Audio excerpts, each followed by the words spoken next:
Hello, welcome to Evolve, the place where we build one another up, share your opinions, your thoughts, ideas, beliefs, and your feelings, where you will never be outcast for being who you are. Well, tonight I want to say thank you so much for joining me on tonight's episode. It's a very good episode. Very good discussion and topic for tonight. I came up with this topic after hearing about a young woman's death and the circumstances that surrounded her death. I wanted to discuss sincerity versus fake because we all could become vulnerable in our friendships and in our relationships. So I kind of wanted to bring out this topic. So this is tonight's episode, and I want to say join me as we journey through tonight's episode with sincerity versus fake.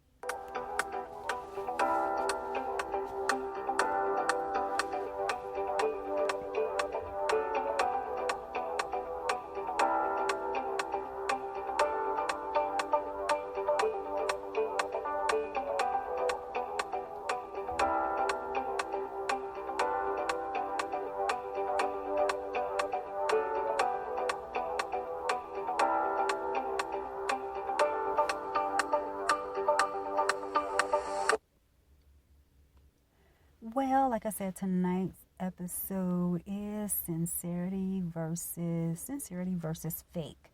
So, before going into details, I wanted to give the meaning of what is sincerity. And coming from the webmaster, sincerity is a very important value in people, since it is the ability to not miss the truth. Being a sincere person means not lying in any area of life. Facing life with this value will help us to be trustworthy people and that others see us as noble people. And that is coming from the webmaster, the meaning of sincerity. So what is fake? And this what is fake coming from the web dictionary? It is Webster's dictionary. It is not genuine and counterfeit. So have you ever met someone under false impressions or was sold something and found out it was fake? Well, this episode, let's discuss sincerity versus fake. As we all know, sincere people aren't afraid to be who they are. They don't ask you for anything in return. I myself had to learn this the hard way because of the type of person that I am. I could meet someone for the first time and I think everyone is sincere, but I would later discover how wrong I was. It's not fair, that you end up meeting someone who isn't who they say they are, or could possibly be just that, an exact counterfeit. It's like getting a fake $100 bill and you go to the store, you grab your purchases, and then you go up to make your purchase, and the clerk marks your $100 bill and tells you this bill isn't real, but fake. How embarrassing is that? Well, it's embarrassing to meet someone and they end up being a total fake. You thought they were one person and it turned out, that person was on the FBI most wanted list, or a convicted criminal, or perhaps a fake doctor. I mean, it happens.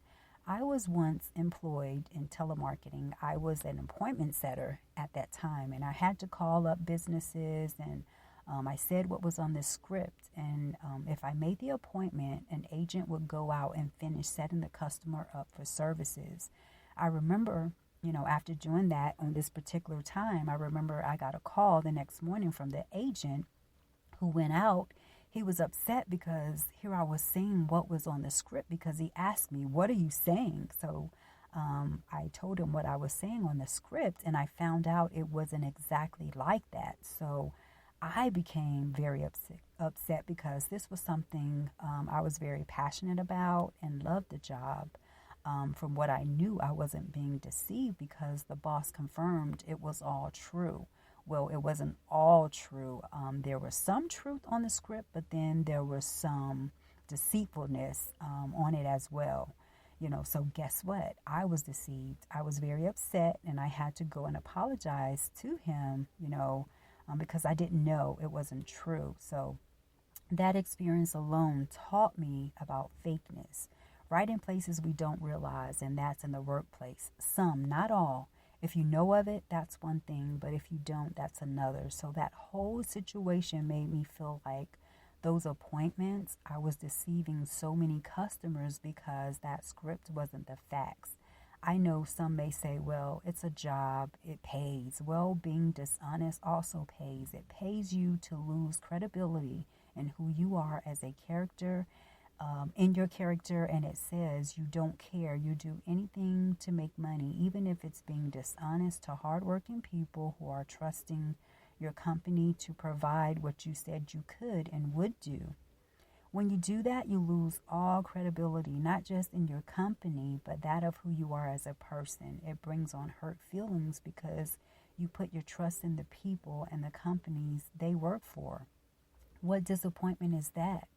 Or what about meeting someone who just wasn't who they say they were? And, it happens in dating, even marriages or friendships. You get some women impersonating other women, and men do it also. But is your life so embarrassing that you can't be yourselves? Okay, so in the past you were dirt poor and you didn't have what it is you have now. Or in the past you was this horrible person. But you're not that person now. Being someone else, may have brought you all these materialistic things and gave you a sense of power, but it also brought you to be who you've always been, and that's a fake. I find that when we can't live in our reality and give others our real selves, we are only wanting to please others and be accepted by them, and that becomes important. And not realizing that deceiving others or hurting those or the ones whom you may be impersonating is also important, because what is happening to those individuals when a criminal goes and steals a person's identity and commits a crime? What happens to that person's identity? The criminal won't think about that when in the moment. They just want to please themselves. Lights, camera, action. I've had my share of ups and downs, but not one experience has caused me to disown who I am. To be someone that I'm not or take on another person's identity, I can't do it. I feel that as long as no one is putting me in those situations, I can for sure get what it is I want without having to do that. I'm not embarrassed of the life I live. I may not have made some good decisions at times, but I am not embarrassed of the life I live, and I never will be. If I don't get what I want, then it's probably not for me to begin with if I have to go that route. I don't need it. I mean, when this happens, it can cause a great deal of loss to the person. They have to then prove themselves, fight for their respect and dignity. Let me just name some examples of recovering from situations as that. Trying to go after someone's life or a significant other, hoping for a better life or wanting what they have had, spreading rumors about someone to downsize who they are to build themselves up. Personally, I couldn't do that, and I would hope no one would do that to me. Although it's hurtful to meet imposters who say they're in your corner or got your back to only be those same individuals being deceitful to your face, it's hurtful. But fake people are fake because they are not bold enough to be who they really are. They live for acceptance, they need approval, and they have to be in the forefront of others almost all the time. Not realizing when the sun shines, it shines on everyone, not just on one individual or one person, but it shines on everyone. So therefore, everyone has their place and moment to shine. It's annoying to meet someone and 2 weeks later you meet a lookalike. Yeah, it's a lot of them around as well. I pray that the only person who looks like me is my mother, so I've been told. We have young people online nowadays, meeting celebrities online. Some of them do talk to them, but then we have those who don't, and they turn out to be talking to a person who looks like them. That also happens. We have to be careful and know of the existence of fakeness. Sincere people don't do these things. They're real and they're not afraid to be. Fake takes a while to be disclosed. It can take weeks, months, even years before the true colors comes out. But when meeting sincere individuals, they won't do things for you and ask you for things in return. They won't expect you to give them anything back. They will help you and it will be genuine. They won't trick you into things or out of things, your possessions, your life, your identity. Sincere people won't do that.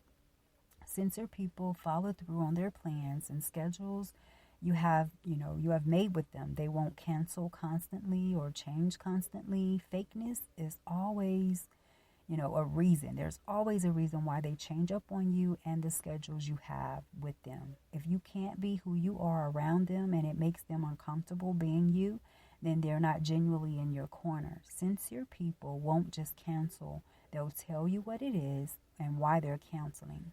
A fake person will almost certainly fall back from you when they see they can't get nothing from you. It's like, next. Sincere people won't cut you down and linger around waiting for your downfall or for you to lose. They won't need to compete with you. They will be there to support you and love you through it. They will always be upfront and real with you, even when they don't have to be. They care about their friends and their friend situations and others. Fake just lives on acceptance and approval.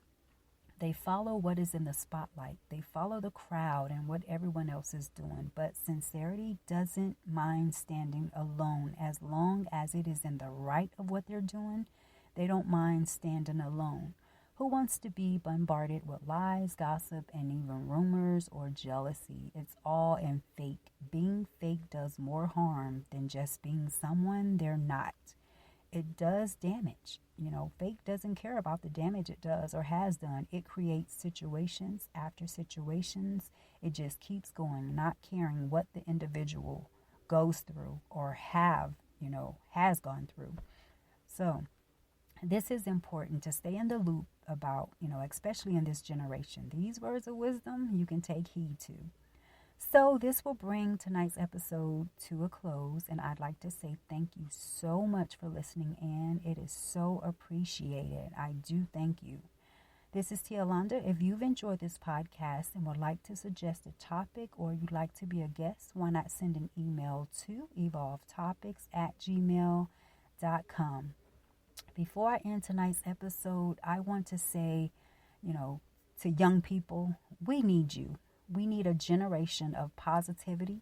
We've already have had a loss of many lives to negativity, but we need positivity to be sure that your sons and your daughters are not those lost to violence in the foreseeable future.